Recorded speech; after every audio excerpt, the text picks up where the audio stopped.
Welcome back to this series on OneNote and using it as your daily teacher's planner. In the first episode we looked at some of the basics and reasons why I use this, and in this episode I'd like to show you some more practical things and how you can make the most of it. So I'm on my page from last Friday, just an example, and I thought I would show you how I went about creating it. So to start with, this table here, which is 4 columns wide and 6 rows, is just a template that I made. And if I go to my templates at the top, you can see that Friday is a template, okay? Thursday, Wednesday, and so on. Now, I use templates because pretty much it's nearly always the case that if my timetable has been confirmed by the end of trimester 1, ready for trimester 2, or term 2 in the case of schools, it's not going to change for the rest of the term. So I tend to make my template final, and then I just leave the group column as is, and all I have to change is my planning and resource page or column, because that's the only bit that needs to change. So it's just like working efficiently and effectively. The session and the group columns can stay as they are. So let's go through with some of the things that I tend to do to begin with, and I will show you how they work. So the first thing I do is obviously copy in my template, and then I type in what I think I'm going to be doing on that day or in that lesson. Now, I don't tend to do this on a Saturday or a Sunday. I tend to do it as I go. So you can see here I've got notes that make sense to me at the time, but wouldn't really make sense to anyone else looking at it. So switch 3 and 4 in this case refers to switch lessons 3 and lessons 4 for the same group, and I wanted to do some content with them before I did the exam skills with them. So it's really rapid note taking. It's not meant to be neat, not meant to be tidy. It's just meant to be useful.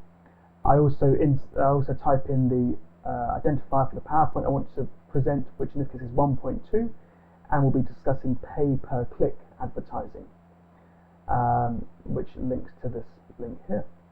So as mentioned in the first episode, I also tend to insert a little cartoon just to make it a bit more interesting.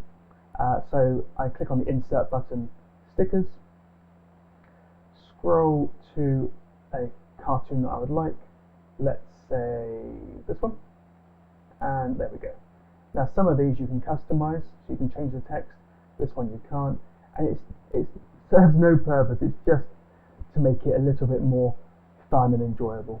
And also, you know, if the class note or if this planner is on the screen when my students see it, it just makes it a bit more interesting, because nothing here is private. I never put student names in here.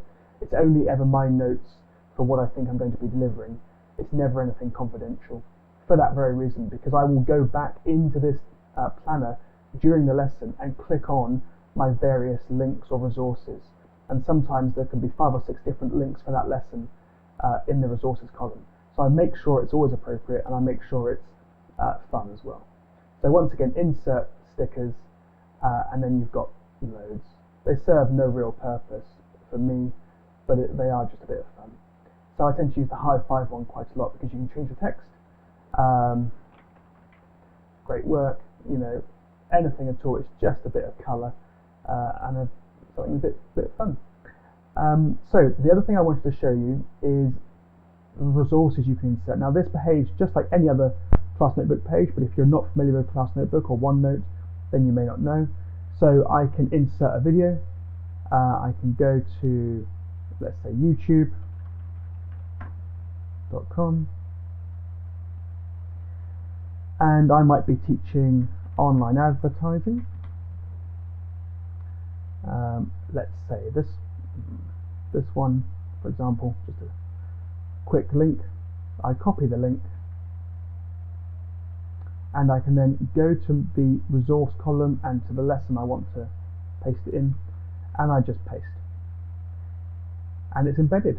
Now again, I can leave this embedded, and it will play inside of this planner, and I can click on YouTube and go straight to it within my lesson, or I can just click on the 5 tips for effective online advertising link, and it will open it up as it just did.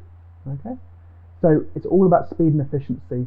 I tend to find things during the week for various lessons. I think, oh, that'd be great for this lesson or for this group, and so I insert it as I go. Like I said before, this is not a case of doing everything on a weekend or a Friday night. I tend to plan as I go, using my scheme of work, of course, and using the specification for the unit, but I tend to find my own resources and plan as I go, just because I find it far more efficient. So there we are, inserting video or resources and inserting little cartoons just for the fun of it. Now, to insert a link to the group's class notebook, it's a very simple task. All you have to do is go to the section or their class notebook, right click on the section name, let's say it's called Unit 1, and I press copy link to section, and I just paste it in, and there we are, and it names the link after the section I've copied. So it's very, very easy. I can't go into a class notebook, a real one, and show you because it has all of the student names, so I don't want to show all of that, but it works in the same way. So if I go to courses, level 2, I could copy that link. Let's imagine it's in a class notebook, and I can paste the link in, and there we're at level 2. So I click on that, and it would take me straight to, I don't use this one, but it would take me straight to the level 2 section, whether it's in this notebook or a different notebook. So that's a really easy and effective way to link between class notebooks and between resources. As I mentioned previously, if the link is dotted, as this one is, it's linking to an external notebook or a different notebook, and if it is a solid line, it's linking to a document in your OneDrive or a page or a section within your class notebook. So that's an easy way to tell where things are going. Of course, you can always add extra text afterwards, like that, if you wanted to know, okay, if you wanted to add some more detail. So that's a really nice add-on. The last thing I want to show you is the researcher.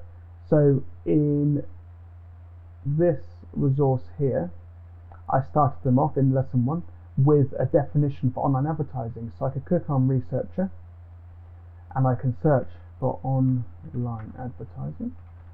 It's all in my class notebook still, and then I can look through various things. So let's say we want to share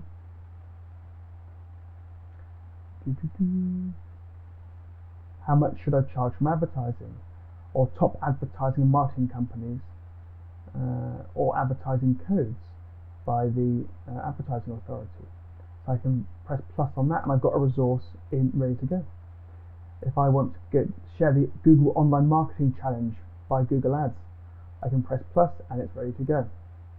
If I want to share information about false advertising, which is quite useful, I can press plus next to the headline, and it's ready to go. So a really quick way to find great resources.